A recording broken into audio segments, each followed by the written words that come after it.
Halo teman-teman, Assalamualaikum warahmatullahi wabarakatuh. Perkenalkan, namaku Nila Wigati, aku dari PSPMD 2021 Universitas Negeri Medan. Pada video kali ini, aku akan menjelaskan alat ukur dan kalibrasi untuk mata kuliah Fisika Umum dengan dosen pengampu Bapak Budiman Nasution SPD MSI. Cek videonya ya. Alat ukur, wah apa ya kira-kira alat ukur itu? Alat ukur adalah sebuah alat yang tujuan penggunaannya untuk membantu dalam mengetahui nilai suatu besaran, baik itu besaran nilai maupun kondisi dari sebuah komponen yang diukur. Alat ukur sendiri juga telah banyak digunakan untuk menentukan nilai presisi yang ada pada sebuah benda ataupun komponen yang diukur, dengan tujuan mendapatkan nilai kuantitas dari sebuah benda. Di mana jika kita menggunakan data pengukuran pada sebuah benda penelitian ataupun pekerjaan, maka data yang kita dapatkan merupakan data yang pasti. Wah, apa ya fungsinya?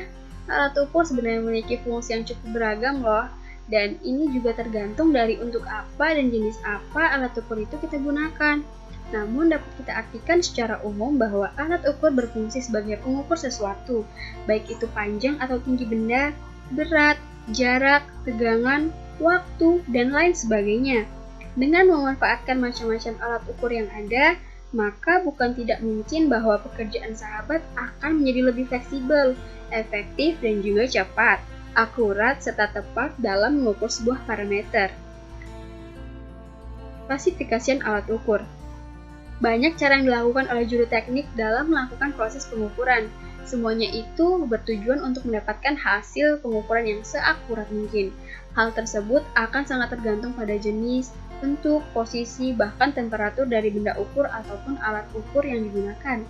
Sesuai dengan jenis-jenis pengukuran yang biasa dilaksanakan, maka alat ukur pun ada beberapa jenis dengan cara pemakaian yang berlainan. Alat ukur yang banyak dipergunakan di dalam kehidupan dapat diklasifikasikan sebagai berikut. Yang pertama, pengukuran langsung. Pengukuran langsung yaitu pengukuran dengan menggunakan alat ukur langsung dan hasil pengukurannya dapat langsung dibaca pada alat ukur tersebut.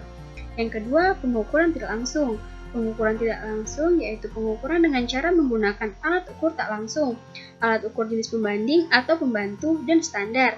Hasil pengukurannya diukur oleh alat ukur langsung. Yang ketiga, pengukuran dengan kaliber batas. Pengukuran ini tidak menentukan ukuran dimensi dengan pasti, melainkan hanya menunjukkan apakah dimensi tersebut terletak di dalam atau di luar daerah toleransi. Yang keempat, pengukuran dengan cara membandingkan. Pengukuran dengan cara ini tidak menentukan dimensi ataupun toleransi suatu benda ukur secara langsung. Pengukuran dengan cara ini menggunakan perbandingan dengan bentuk standar, misalnya untuk pengecekan atau pemeriksaan bentuk konis. Macam-macam alat ukur, wah apa-apa aja kira-kira teman-teman? Macam-macam alat ukur sesuai dengan kebutuhan atau parameter yang akan diukur, yaitu 1. Alat ukur panjang, misalnya mistar, meteran, cangkah sorong, mikrometer skop. Kedua, alat ukur massa, neraca digital, neraca Ohaus, neraca pegas. Yang ketiga, alat ukur waktu, misalnya jam, stopwatch, jam pasir, dan lain sebagainya. Kalibrasi. Apa ya kira-kira kalibrasi itu? Kalibrasi merupakan proses pengecekan dan pengaturan akurasi dari alat ukur dengan cara membandingkan suatu standar yang tertelusur dengan standar nasional maupun internasional dan bahan-bahan acuan yang tersertifikasi. Prinsip dasar kalibrasi. 1. Objek ukur. 2. Standar ukur. Ketiga, operator atau teknisi, dengan syarat operator atau teknisi yang mempunyai kemampuan teknis kalibrasi atau bersertifikat. Yang keempat, lingkungan yang dikondisikan, misalnya suhu dan kelembapan selalu dikontrol, gangguan faktor lingkungan luar selalu diminimalkan, dan sumber ketidakpastian pengukuran. Persyaratan kalibrasi. Yang pertama, standar acuan yang mampu telusur ke standar nasional atau internasional.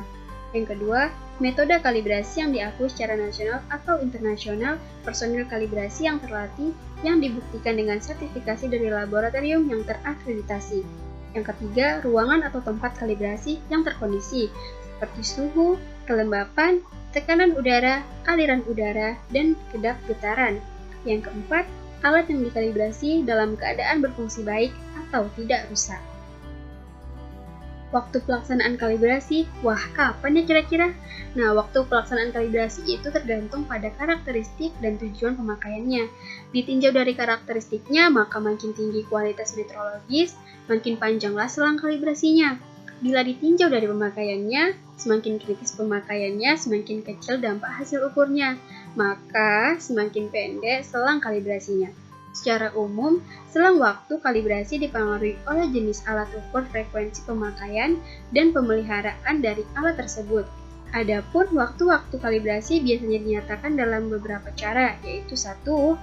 Dinyatakan dalam waktu kalender, misalnya nih 6 bulan sekali, setahun sekali, dan seterusnya.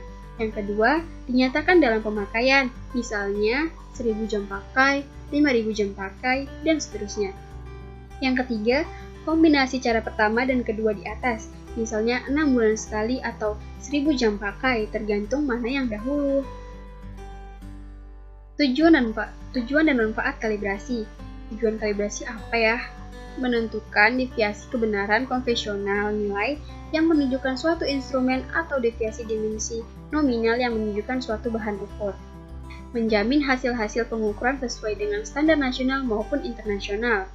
Manfaatnya, menjamin nilai ukuran yang dihasilkan tertelusur, menghindari cacat produk, menjaga kondisi alat ukur agar tetap sesuai dengan spesifikasinya, menghindari resiko bahaya, dan meminimalisir kecelakaan kerja. Sekian yang dapat saya sampaikan. Terima kasih.